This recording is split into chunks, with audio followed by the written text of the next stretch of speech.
Okay. Bon, comprendre l'infinité, c'est simplement de l'expertise mentale, c'est une perte de temps, c'est une perte d'énergie. Le seul niveau où vous pouvez utiliser le concept de l'infinité, c'est en mathématiques. Là, à ce moment-là, c'est utile, parce qu'en mathématiques, le concept d'infinité fait partie d'une structure mentale de basse vibration, mais qui est reconnaissable, qui est utilisable au niveau de la forme. Tandis qu'au niveau du mental lui-même, chercher à comprendre l'infinité, c'est une angoisse spirituelle. C'est un peu comme, qu'est-ce que vous disiez, le phénomène de la manique qui passe dans ton poil de 200 000, ça marche. Exactement. Moi, d'ailleurs, je vous l'ai déjà dit à plusieurs reprises, je me rappelle, moi, mon expérience en 69, quand je suis sorti de l'université, puis j'ai vécu à Fusion, vivre ce phénomène-là, là, d'intelligence, là, avoir de l'information tout le temps. Pour moi, ça a été très, très difficile pendant des mois et des mois de temps. Là, je suis habitué à cette heure parce que ça fait quand même 30 ans. Mais j'ai beaucoup souffert de ça. Puis c'était un peu comme vivre cette infinité-là, mais je n'étais pas équipé, moi, dans ce temps-là, pour vivre ça. Premièrement, le nettoyage n'avait pas été fait. Le contact était là. Tout le changement au niveau des archives du mental, c'est abominable. C'est ça mon initiation, moi. Fait que ça crée une angoisse, ça crée une angoisse spirituelle ou ça crée une angoisse mentale. Puis ultimement, c'est une perte d'énergie. Essayer de comprendre Dieu. Faut que tu fasses au moins de la voyance écrite. Si tu fais de la voyance écrite, si vous l'avez, là, assez de connexion, mais tu fais la voyance écrite, comme je fais moi au tableau, bon, mais là, je peux aller longtemps là-dedans. Là. J'arrête, là, parce qu'il faut que je fasse mes conférences. Mais techniquement, là, si je commence à répondre à des questions comme lui me pose, par exemple, je suis capable d'aller longtemps, mais ce qui va arriver, c'est que je vais changer sa vibration, si je le fais trop longtemps. Changer sa vibration, ça veut dire que tu peux le mettre en initiation. Bien, c'est évidemment, je peux me mettre en initiation parce que c'est ça, c'est tout de la souffrance. Parce qu'il pense, lui, moi, je pense pas. Fait que moi, si je fais ça, si je fais de l'étude, moi, ça m'affecte pas. Faut que je pense à vous autres, par exemple. Je peux pas trop faire d'études. Moi, j'aime ça faire des études pour vous faire plaisir, là, ainsi de suite, mais je peux pas trop en faire d'études. Parce qu'il faut que je prenne en considération. Il y a toute une salle, là. Il y a différents niveaux il y a différentes architectures du mental pour moi. Fait qu'il faut toujours que je protège l'homme contre la réflexion. Fait que. La science associative, as-tu senti que ça allait bien ce soir, là? Vas-tu continuer la deuxième partie de la conférence? Ouais, mais je vais continuer tout de suite. OK.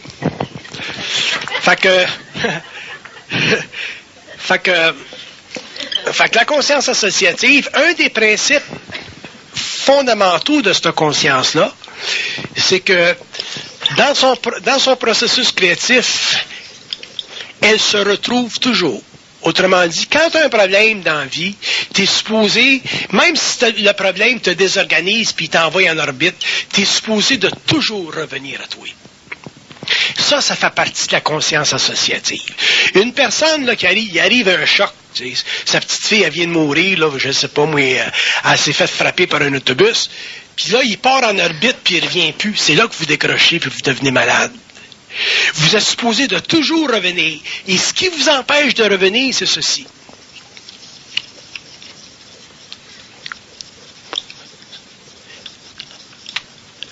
Ils disent parce que vous n'avez pas suffisamment d'esprit, ce qui veut dire, pour eux autres, vous avez trop d'émotions dans le mental. Parce qu'un homme qui n'a pas d'émotions dans le mental, il revient tout de suite. Un gars comme moi, là, moi j'aime bien ma fille, là. Si ma fille elle mourrait demain matin, je recevrais un téléphone là, de San Francisco, qu'elle a eu un accident, là, probablement que je partirais même pas en orbite autour de ce point-là. Je resterais probablement en vibration très fixée ici, là. Pourquoi? Parce que j'ai pas d'émotion dans le mental. Ça ne veut pas dire que j'aime pas ma fille. Je me mettrais probablement en communication télépathique avec elle tout de suite. Je saurais ce qu'elle est, ce qu'elle fait, si elle est contente, tout ça. Mais j'aurais pas l'émotion pour me mettre en orbite, là, pour me faire vivre des états que les parents normaux, normalement, vivent. Fait que le degré d'orbitation varie avec tous les individus. Il y a des individus qui partent en orbite de même. Puis ça, c'est très dangereux parce que ça fait partie du fait que nos architectures mentales sont toujours émotionnalisées. Puis c'est pour ça qu'on vit, il y a du monde qui vivent des dépressions, il y a du monde qui vivent des états abominables dans la vie quand ils vivent des expériences. Il y en a qui sont plus solides. Je regardais avec mon chum dont je parlais hier, là, qui est millionnaire quelquefois, là, puis tout d'un coup, là, rien qu'à penser qu'il n'aurait plus sa compagnie, tout, il part en orbite encore, il devient fragmenté encore. Là. Fait que la capacité de revenir à soi rapidement, ça fait partie d'avoir une conscience associative très développée. Dans la froideur de l'esprit. Bon, ben, dans la froideur de l'esprit, tu restes toujours sensible, mais tu ne mets pas d'émotion dans ton mental. Moi, je donne des expériences de ma vie, des fois, tu sais, pour vous faire comprendre. Moi, ma fille, j'ai reçu un téléphone demain matin, ma fille est morte. Là, je dirais pendant le neige, je dirais, qu'est-ce qui se passe, là? Bon, puis il me dirait, elle est morte. Bon, j'ai dit, OK, jusqu'à rendu. Ils vont me parler, ils vont me placoter, jusqu'à temps que je sois tanné de leur parler. Bon, ben, la capacité de revenir à soi, ça fait partie de l'association psychologique du mental. Qu'est-ce qui nous empêche d'y accéder facilement à ça? Ben, je vais vous donner des exemples.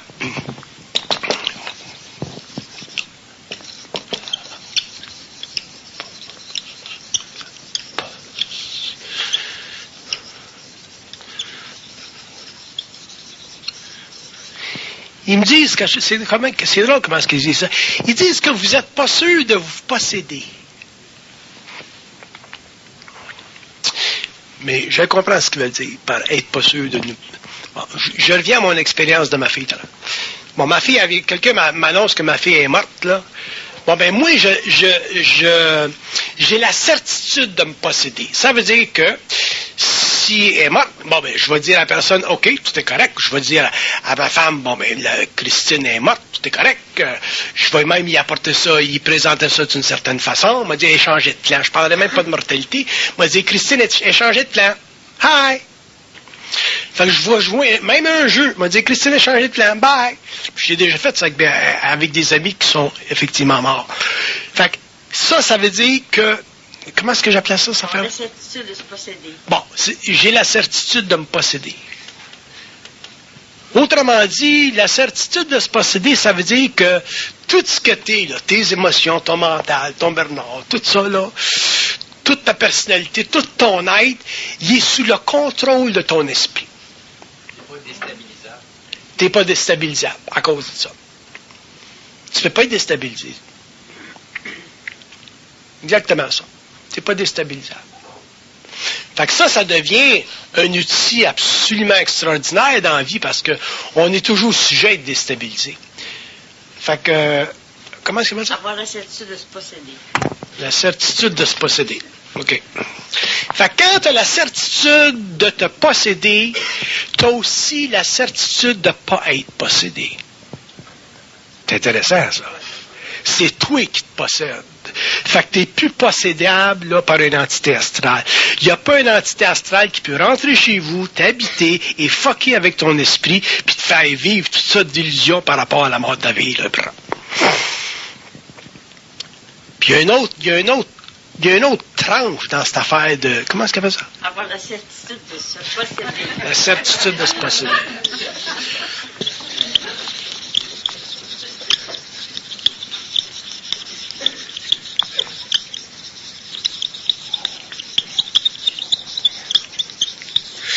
Il dit, c'est la capacité de supporter la réalité sans utiliser tes émotions pour la comprendre. Ça se comprend-tu, ça? J'en perds des bouts de vite, là, parce qu'il me parle trop vite. Là. Mais c'est ça, en tout cas, ici. Ouais. T'as plus besoin d'utiliser tes émotions pour évaluer la mort de ta fille, pour comprendre l'événement. C'est direct au mental. On pourrait-tu dire que vous avez la certitude de vous posséder, mais que nous autres, on a la conviction de se posséder? Il dit, vous avez la conviction de vous posséder, mais ça peut vous être aidé. Ça peut vous être enlevé facilement, ça, s'il monte le standard du choc. Il va monter le standard du choc. Parce qu'ils peuvent toujours aller plus loin. Monsieur tout le monde a la conviction de se posséder. Oui, effectivement. Puis même la conviction de se posséder, c'est pas mauvais. C'est pas mauvais. Seulement qu'ils peuvent toujours aller plus loin jusqu'à temps qu'ils t'enlèvent tes culottes, même si tu penses que t'es là. Tu es d'accord avec ça, Lamar, que monsieur tout le monde a la conviction de se posséder? Il y a des gens qui ont, comme toi. Toi, tu as une conviction de te posséder, tu as quand même du self... Vous autres, vous appelez ça du self-control. Ce que tu parles, là, toi, là, bon, mais ça, c'est du self-control. Tu as quand même du self-control. Tu étais dans la police, vous avez du self-control. Hein? Bon, mais ça, ça fait partie de votre training, ça. Mais vous l'avez, cette affaire-là. Tu sais, tu fais faire face à des bandits, tu fais face... Il faut que tu aies quand même un self-control. Il faut que tu aies un certain degré de certitude de se posséder. Mais s'ils lèvent la barre, ben, ils peuvent te l'enlever, ça. Tu peux toujours faire face à un terroriste, lui, que les normes, ils font sauter. Tu sais, je donne un exemple. Fait que j'ai bien la misère à la mémoire de cette calice. La certitude de se posséder. Faut que tu l'aies perdu, à un moment donné, la conviction de te posséder pour obtenir la certitude de te posséder. Bon, mais ça, c'est simplement un transfert de conscience, ça se fait de ça. Ça se fait de ça. Quand vous êtes tombé en fusion, vous possédiez plus. Vous l'avez perdu complètement, là, la possession de soi-même. Ouais. Faut la perdre complètement pour la réacquérir. Ouais. En fusion, tu vis des terreurs tellement grandes que, éventuellement, tu passes comme d'un camp à l'autre. Puis éventuellement... Ben, tu pars en orbite, tu reviens pas, ou ben tu reviens, mais tu restes là, tu repars. Faut que tu reviennes. Tu vis plus avec des forces astrales. Fait qu'il faut que tu reviennes, mais ça peut être la souffrance peut être assez intense que ça peut prendre un certain temps avant que tu reviennes. Tes corps sont en choc. Dérange-moi pas, là. Faut que je fasse ma Bon.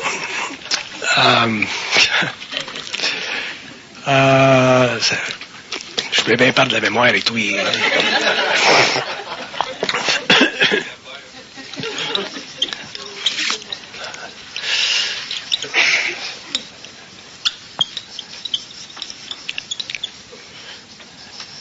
Parce que si tu me déranges trop, ce qu'ils font, c'est qu'ils me coupent la capacité de comprendre. Fait que là, c'est quoi l'Alzheimer, d'abord?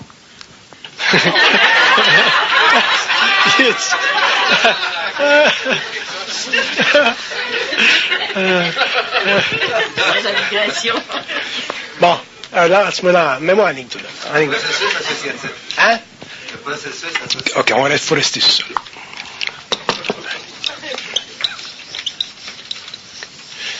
Fait que je reviens ici à cette affaire-là, ici, là. La certitude de se posséder, là. Ça, c'est bien, bien intéressant. Je veux en découvrir des aspects, là.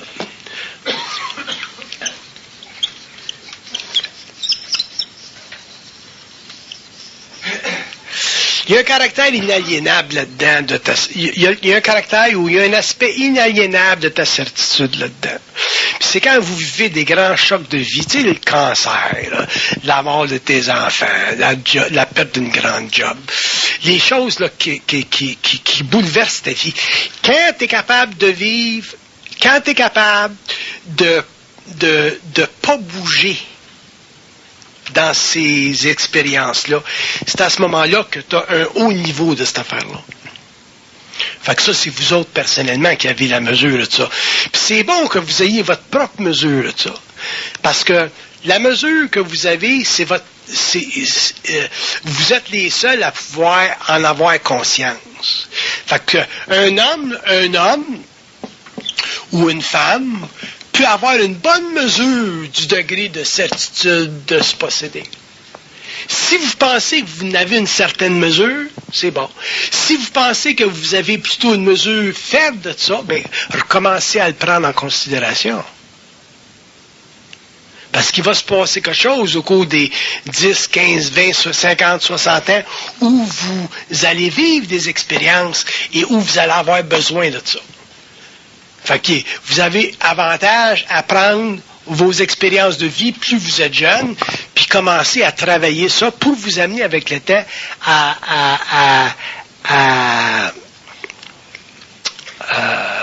avoir ça dans votre poche. Fait que ce soit au niveau de vos jobs, vos mariages, vos santé, et ainsi de suite, si vous avez ça dans votre poche, vous allez pouvoir faire des choses que vous n'auriez pas pu faire si vous auriez... Moi, si j'avais pas eu ça, je serais mort aujourd'hui.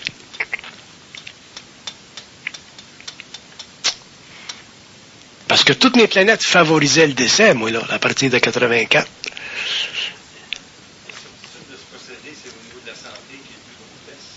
Pardon?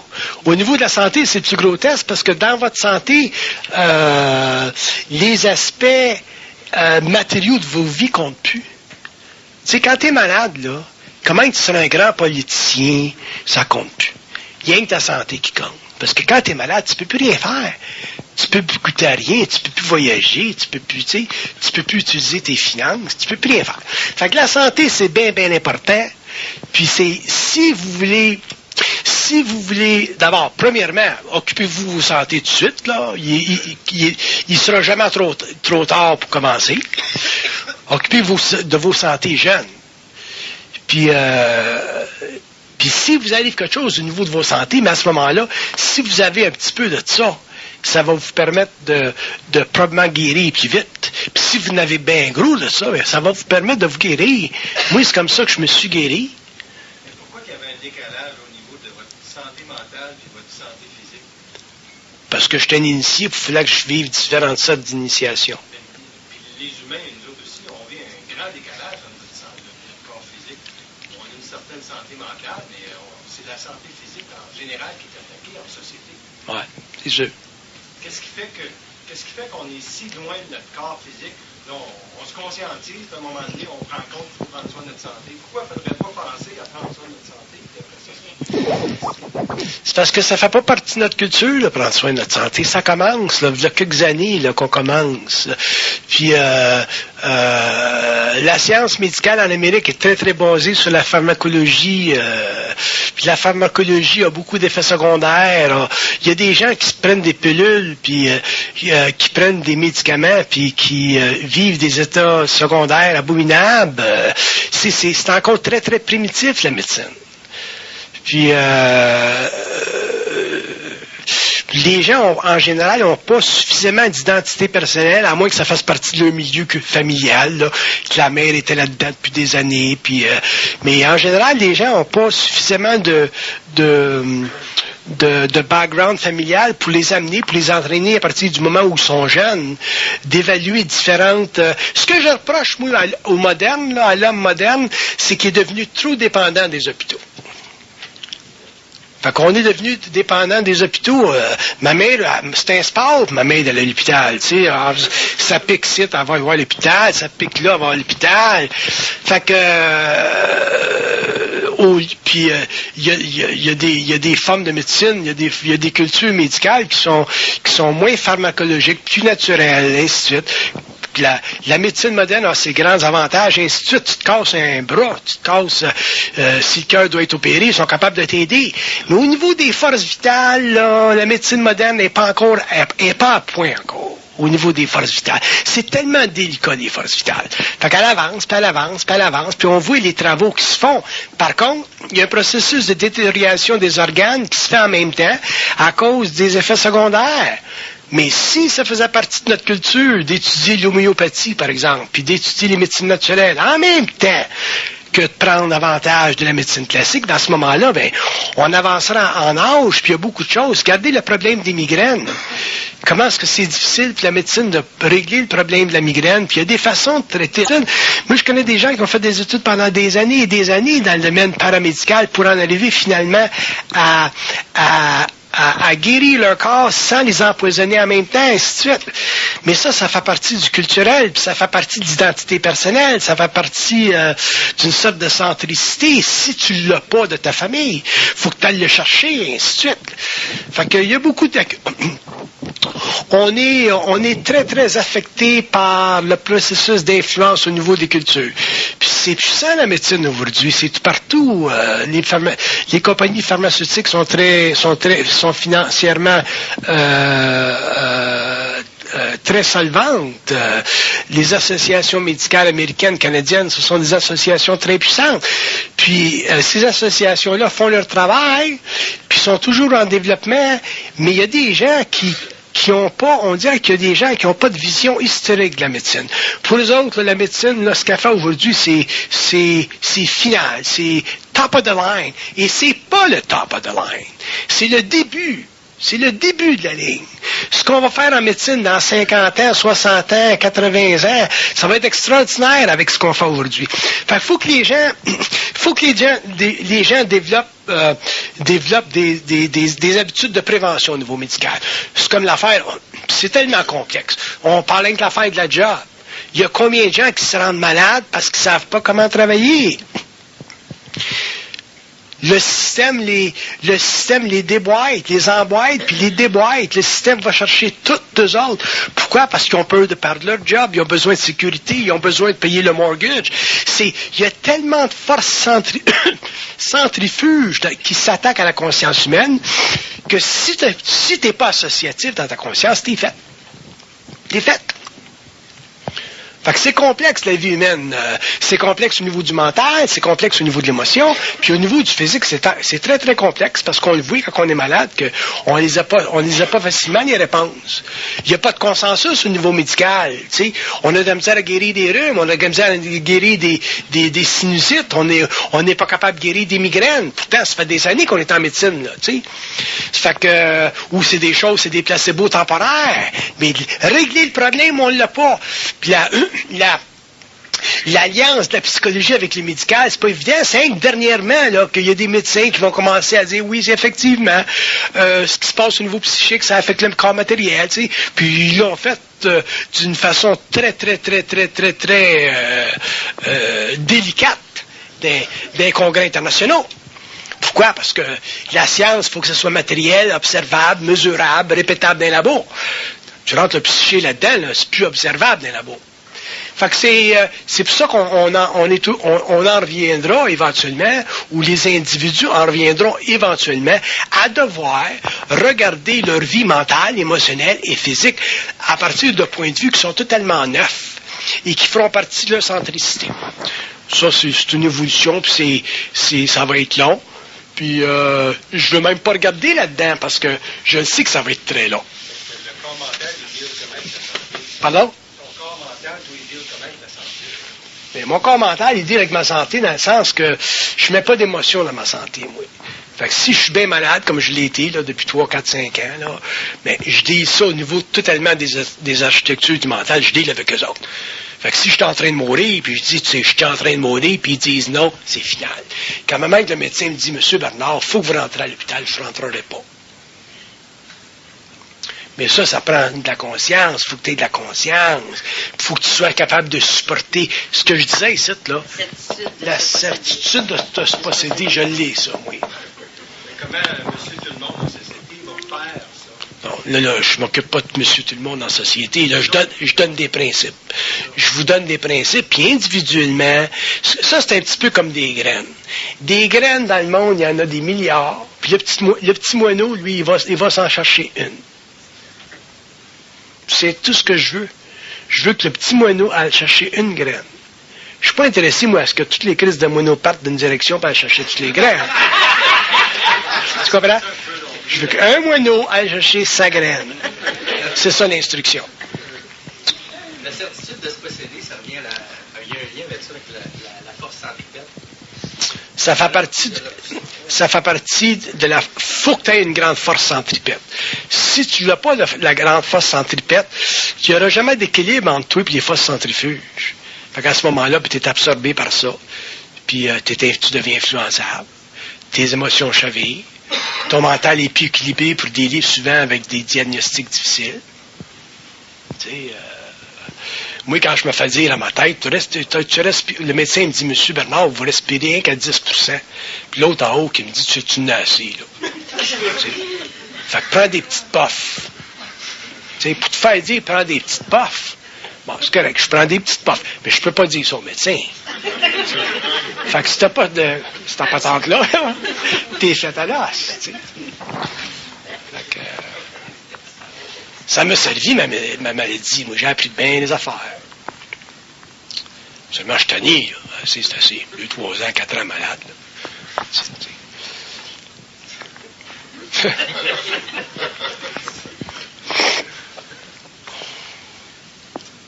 Quand tu prenais juste des petites potes, puis je t'invitais dans le sauna, t'allais mourir. Je comprends, donc. C'est pour ça que j'y allais pas. T'étais bien fin, mais ton chum qui veut te tuer, c'est... Bon, je continue, là. Je veux continuer dans cette patente-site là, que j'oublie, là. Puis eux autres, ils continuent cette affaire-là. Tu sais, au lieu de me dire qu'est-ce que c'est, ils me disent cette affaire-là.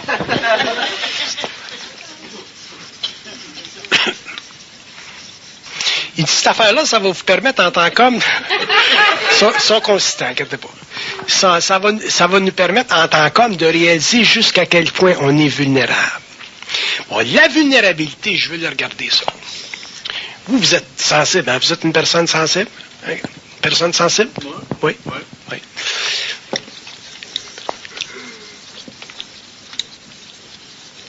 Puis il dit, vous devez toujours vous préoccuper de la façon que vous pensez. Toujours de la façon que vous pensez. Habituez-vous à ça. En passant. Si je parle à moi. La vulnérabilité. Bon, OK. Tu as dit, je t'occupe à soir.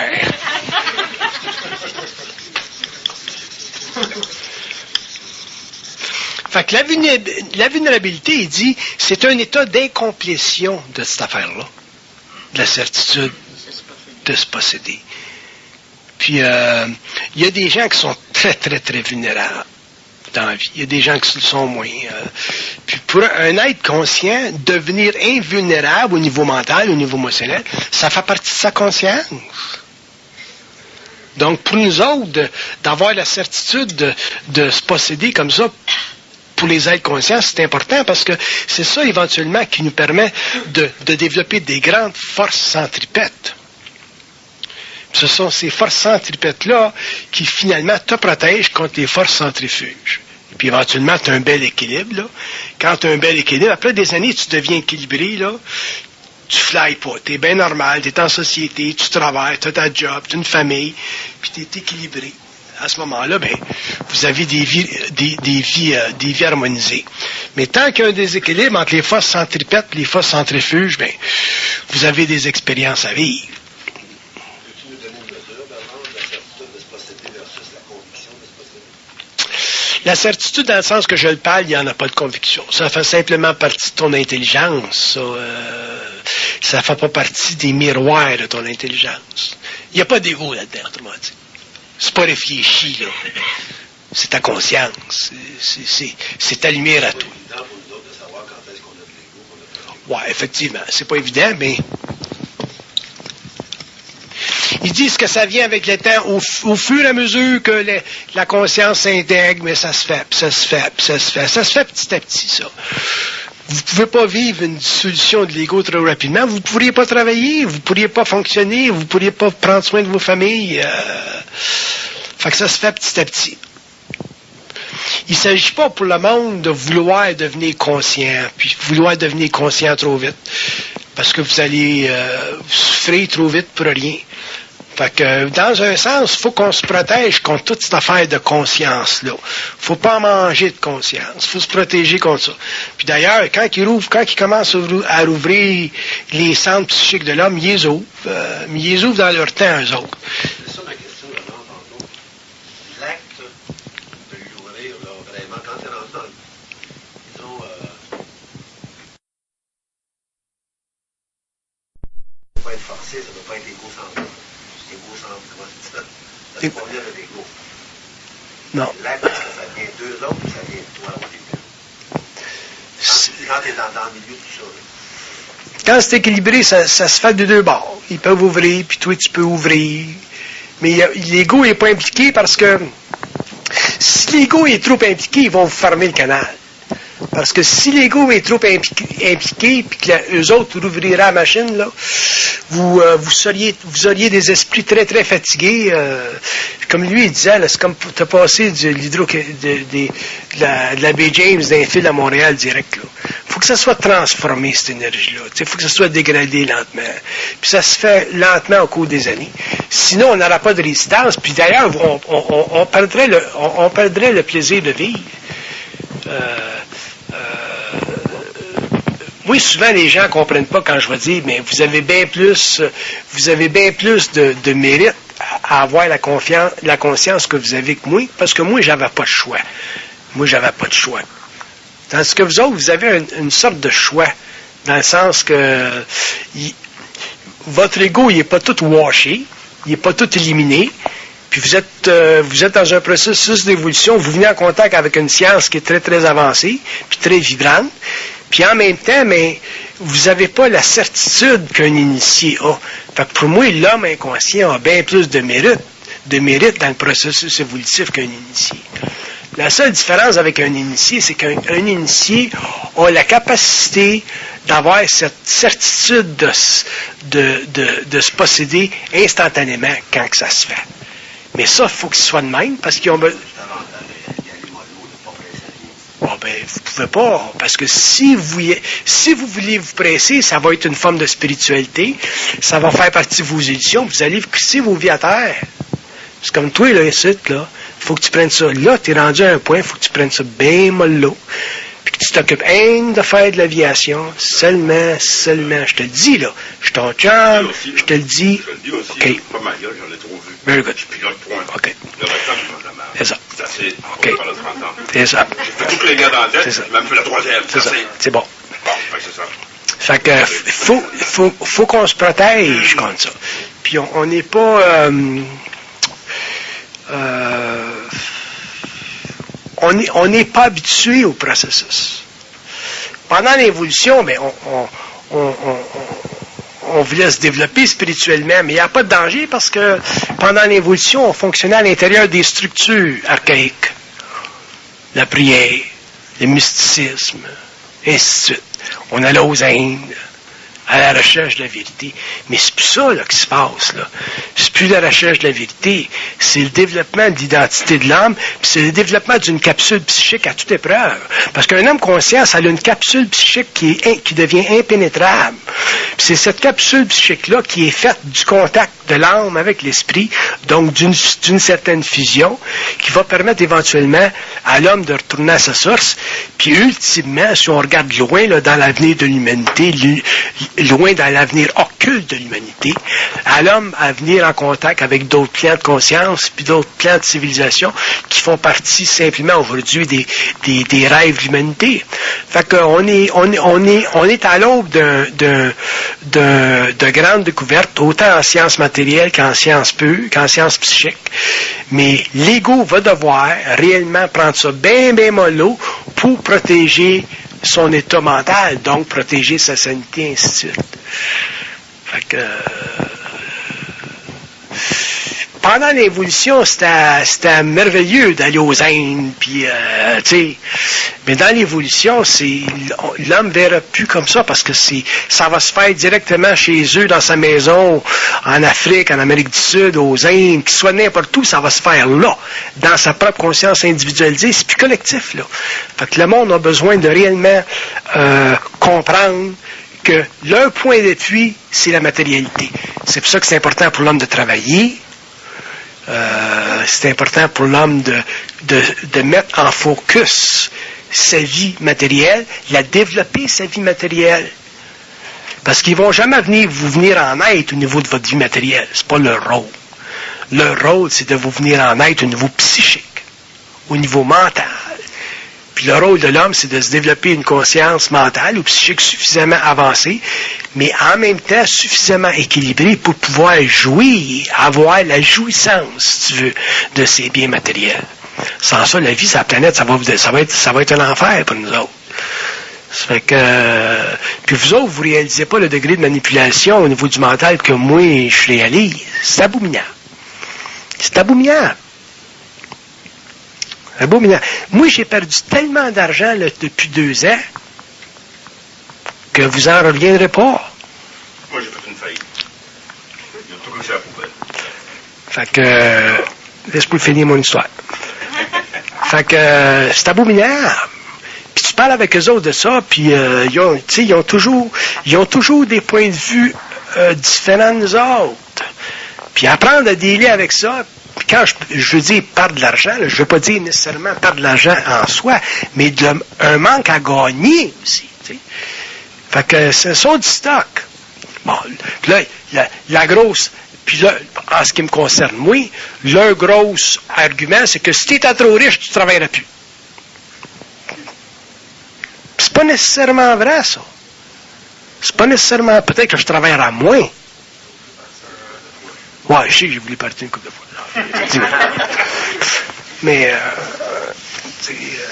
Mais encore, c'est pas... en tout cas, c'est subtil pour moi, vouloir travailler ou pas vouloir travailler. Ça dépend de ma responsabilité sociale parmi tout le monde que je connais.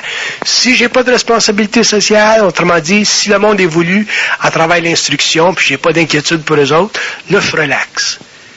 Mais aussitôt que je commence à avoir de l'inquiétude pour le monde, là, je relaxe moins. Puis c'est ça qui fait que je veux lâcher.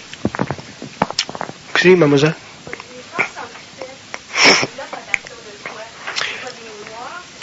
Les forces centripètes se développent à partir de l'intelligence que vous avez maintenant, puis l'agrandissement de ce centre-là.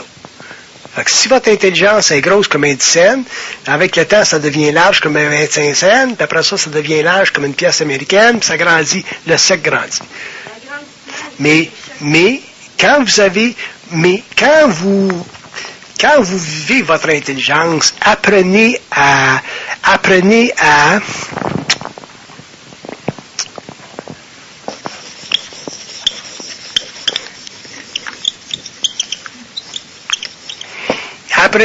ne pas la questionner si elle est réelle.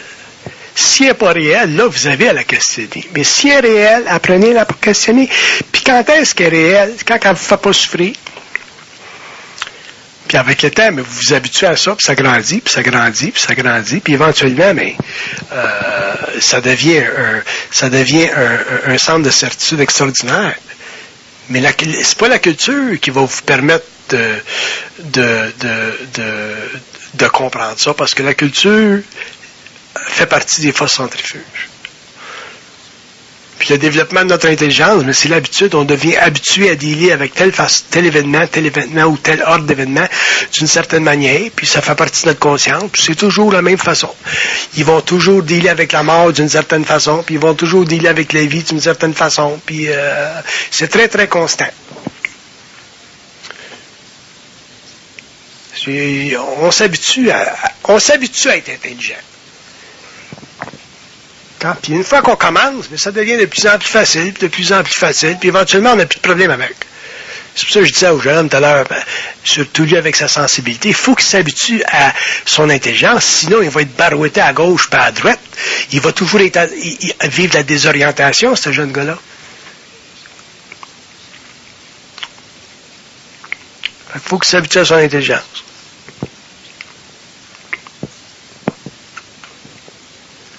C'est pas facile. Ça fait pas partie de notre culture. Moi, je regarde ma fille, elle est tellement habituée à son intelligence qu'elle est quasiment tough, là, tu sais, dur, là. Elle m'a envoyé un email l'autre fois, là. J'ai dit, sacrement, c'est quasiment une SS. J'ai dit, comment le monde deal avec toi, tes chums? Ah, avec mes chums, j'étais une amoureuse à l'os. Elle dit, je leur fais l'amour comme les autres femmes leur ont jamais fait l'amour, puis ils sont très contents, puis ça va bien. Elle filme 3 fois. Fait que l'intelligence passe pas par la sensibilité, sur tous les individus. Elle passe au travers. Ça dépend. Ça dépend des individus, parce que la sensibilité, pour eux autres, c'est un aspect du canal. Puis, fait que l'intelligence, ça peut passer par la sensibilité. Seulement, il ne faut pas que ce soit de la sensiblerie. L'intelligence, ça passe pas à travers la sensiblerie. Mais à travers la sensibilité, oui. Donc, à travers ta fille, ça passe à travers sa sensibilité. C'est ça. Qu'est-ce qui fait que c'est, comme tu dis, c'est une SS? N'est-ce pas? Je dis c'est comme une SS parce que elle paye tellement fret, net, sec. Mais là, c'est parce qu'elle a été élevée de même à être, comment est-ce qu'on dit? Avoir la certitude du... Tu sais, de se posséder qui fait qu'elle est de même, tu sais. C'est un peu comme les militaires. C'est ça, exactement. Fait que des fois, je check pour voir si elle est bien correcte là-dedans, puis elle est bien correcte, puis elle est bien fine, puis elle est bien douce, puis tout. Mais quand elle se met dans cet état-là, qu'il arrive quelque chose, mais ça fait partie de sa conscience. Fait qu'à ce moment-là, c'est correct. Mais elle est chanceuse, elle fait partie de cette nouvelle évolution-là. Tandis que nous autres, on n'a pas eu ça. Mademoiselle, aviez-vous une autre question? Oui. C'est la misère à la formuler, mais je comprends pas pourquoi. C'est quoi la différence entre des mémoires, de l'expérience, qui se bâtissent une force. Les mémoires de l'expérience, ce sont toujours des trappes pour votre ego. Toujours. Autrement, même d'ailleurs, je vais vous dire une chose, toutes vos mémoires sont des trappes. Il y a 4 sortes de mémoires dans la conscience humaine. Il y a 4 sortes de mémoires.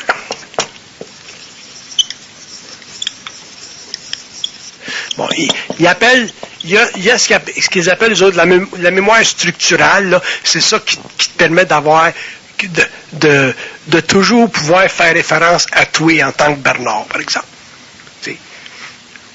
Ça, c'est une mémoire. Sans ça, je m'appellerais Paul tout d'un coup. T'sais. Fait qu'une mémoire structurale, ça fait partie de l'ego.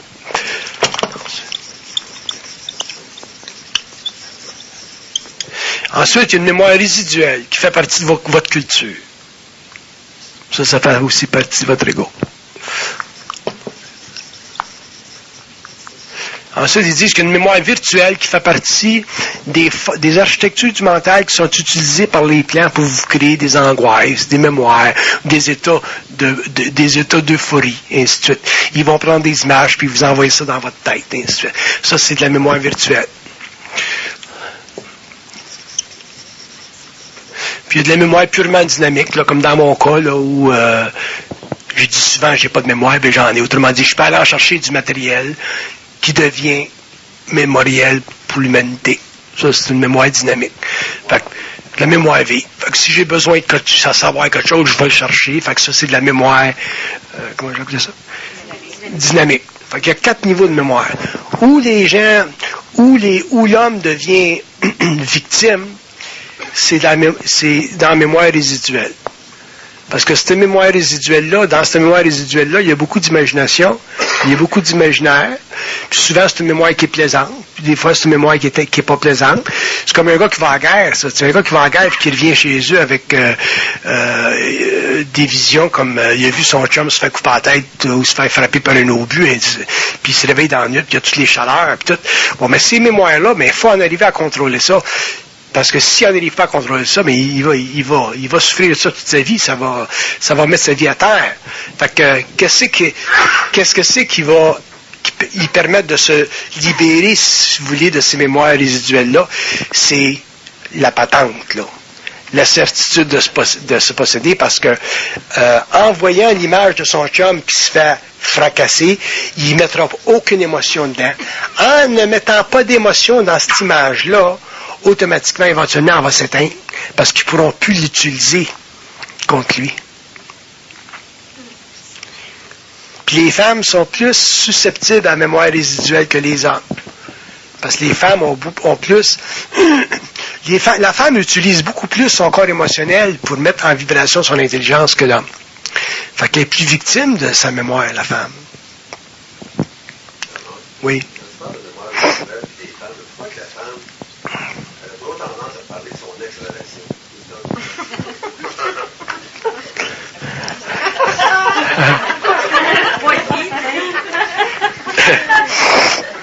Des fois, c'est bon de la mémoire, par exemple. Des fois, ça fait vite en d'autres trop. rappeler émotivement. Mais de s'en rappeler, pas se faire empoigner. Là, on développe la patente. L'eau est de même, le courant est de même, mais toi, tu restes de même.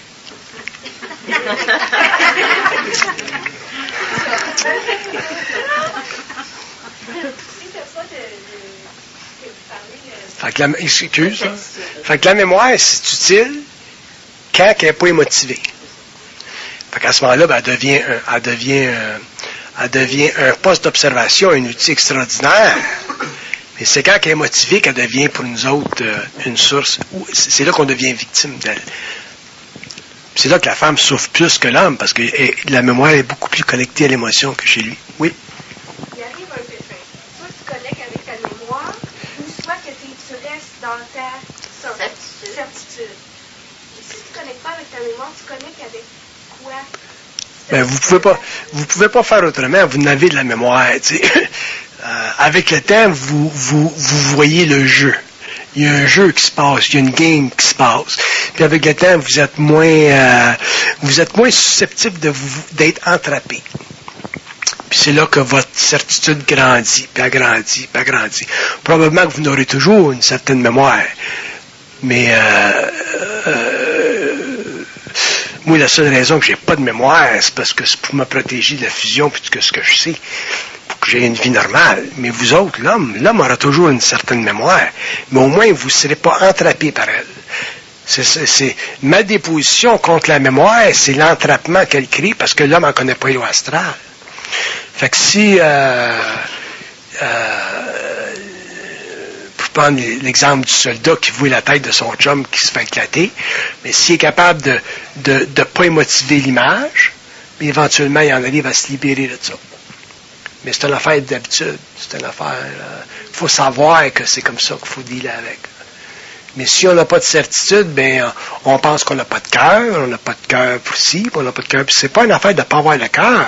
C'est une affaire de mettre de moins en moins d'émotions dans le mental.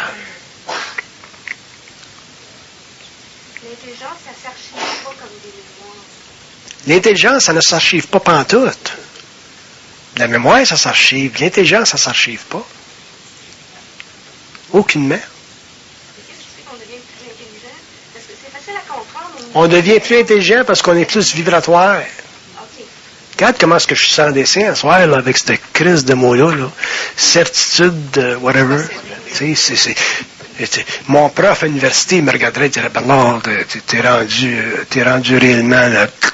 Puis pourtant, c'est pas ça le phénomène. C'est un phénomène de contrôle de ma mémoire. Là, c'est parce qu'ils jouent avec moi ce soir, parce que je parle de ça. Là. Ils ont du fun, tu sais.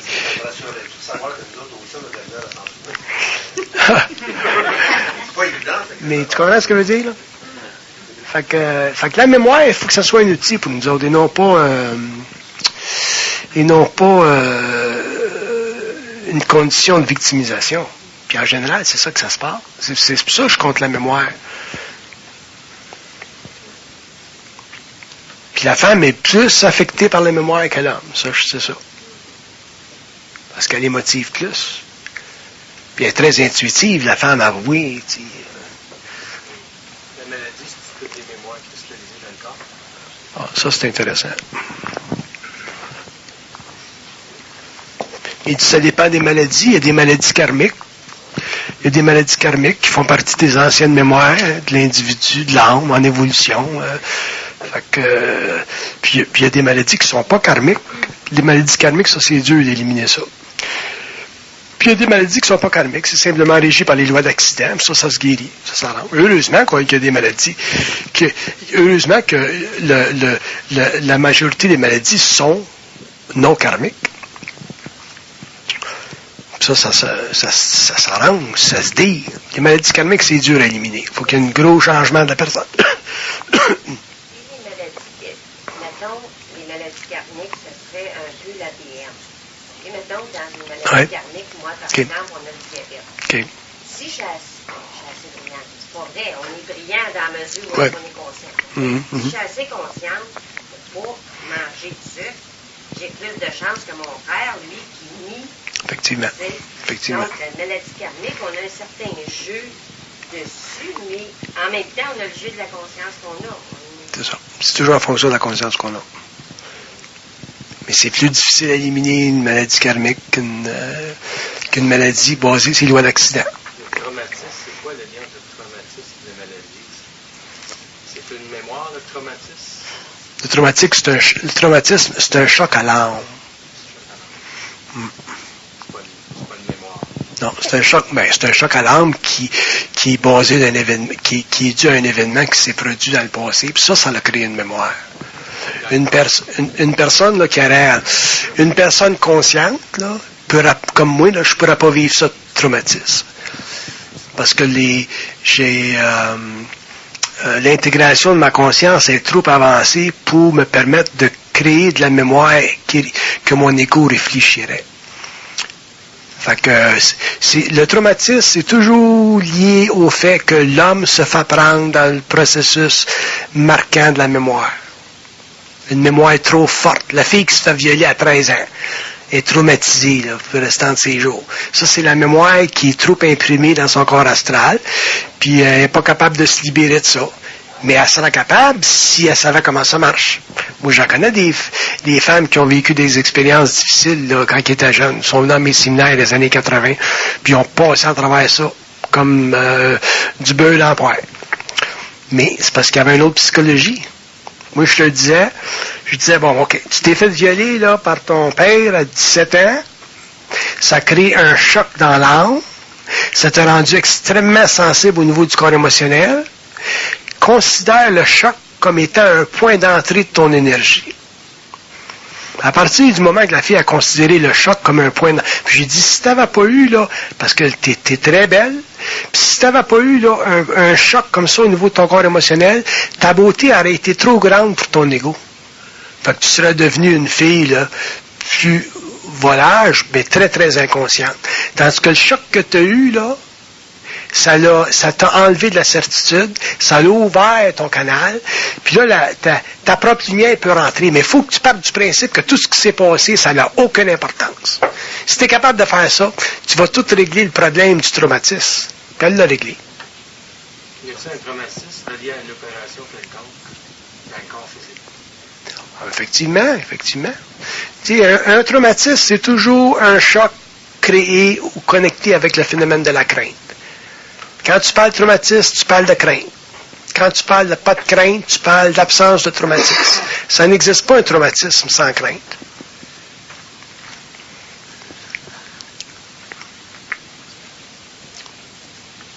Parce que la crainte en soi, c'est une vibration astrale très puissante qui est utilisée par les plans pour créer des conditions de programmation très présentes dans la vie de l'homme. Il y a des gens qui ont des traumatismes, là, c'est abominable, ils ne sont pas capables de se libérer de ça. Il y a du monde qui ne sont pas capables d'aller en avion, il y a du monde qui ne sont pas capables de rentrer dans un élévateur, il y a du monde, tu sais, ça fait partie de la vie, puis ça fait partie des souffrances de la vie. Puis les comprendre, ces traumatismes-là, mais ça fait partie de la conscience. C'est pour ça que je dis que de la conscience, c'est pas simplement un état mental, c'est une science dynamique de notre propre lumière, mais applicable ici, descendue ici, matérialisée ici, pour qu'on comprenne tout de ce qui se passe ici. Puis éventuellement, mais la télépathie devient de plus en plus facile, plus accessible, parce que on est moins réflectif, on est moins rationnel, c'est évident que si on est trop rationnel, les autres, on ne peut pas les entendre. Parce qu'on a de la difficulté à faire la différence entre le moi qui parle et le moi qui se fait parler. Autrement dit, le moi qui pense puis le moi qui se fait parler. C'est pour ça que je donne l'exemple, souvent on va dire, bon, ben, un homme qui est bien conscient, là, il va être télépathe, mais jamais dans sa tête, il sera capable de penser je en je. Tu n'es pas capable de penser en je. C'est une absurdité pour moi de penser en je. S'il se passe quelque chose, il faut que ce soit de la communication, donc tu penses en tu. Mais ça, c'est une autre étape de la transformation de l'ego. Rendu à ce point-là, ben, tu fonctionnes plus pareil. Fait que des traumatismes, tu peux plus en avoir parce que tu n'as plus d'éléments, tu n'as plus de structure astrale suffisamment égocentrique puis émotivée pour te paralyser.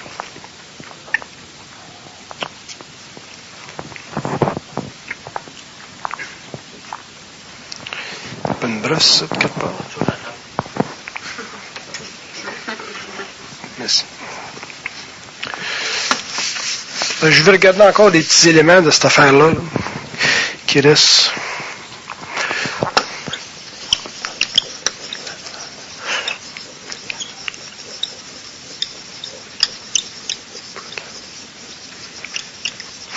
Puis ils disent que dans le développement de cette certitude-là de la possession de soi que l'homme va développer, l'homme va en arriver éventuellement à s'isoler très, très, très, très profondément de ce que j'appelle la conscience de la race.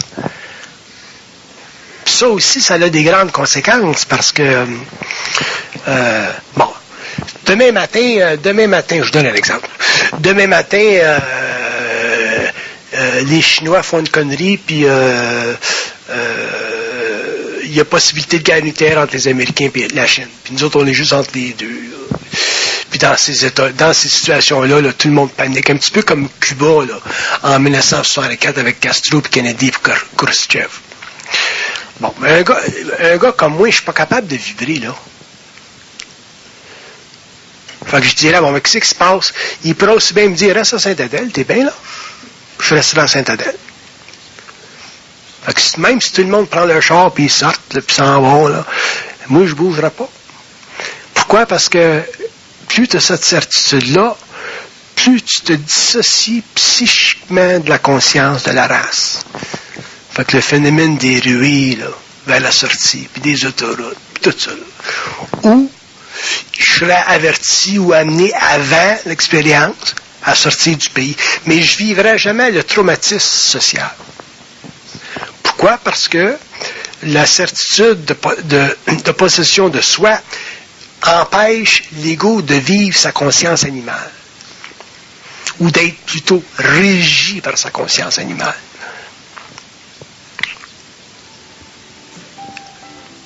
Moi, je me rappelle, j'ai vécu une expérience intéressante, il y a bien des années. J'étais à New York dans un restaurant. Il était à peu près 3-4 heures du matin. J'étais assis au comptoir, j'étais après manger. Tout d'un coup, il y a un type qui rentre, puis il commence à échanger des coups de feu avec un autre type dehors. Deux gars là, qui s'en voulaient, là, à mort, techniquement. Puis tout d'un coup, là, je voyais les pots de pickles, ces étagères, paf, ça sautait, un coup de pickle, bang! Le monde dans le restaurant ont réellement friqué. Les femmes étaient en dessous des tables, les gars étaient en dessous des tables. Puis moi, dans ce temps-là, j'étais bien en fusion. Fait que je ne pouvais pas faire avec mon corps ce que je voulais, tu sais. Il fallait quasiment que je demande la permission, tu sais. Fait que j'ai dit, qu'est-ce que je fais là? Il dit, reste là. Ben, j'ai dit, c'est une balle qui me rentre dedans. Ah non, ils vont passer à côté. On sait ce qui passe. Et voilà. En tout cas, je suis resté là. Puis finalement, ça a arrêté, cette affaire-là. Puis, je me rappelle, il y avait une fille qui était là, puis elle avait peur. Puis il y avait un gars avec sa tête entre ses jambes. Il était tous les deux gelés, là, comme ça. Finalement, quand le danger est disparu, elle a dit, OK, c'est assez, là, tu peux te relever. Putain, c'est bon. Puis moi, j'ai continué à prendre mon affaire comme si... Mais je vous dis pas que je serais capable de faire la même affaire aujourd'hui. Mais dans ce temps-là, j'étais assez gelé par la fusion que j'avais une grande centricité de possession de mes hommes.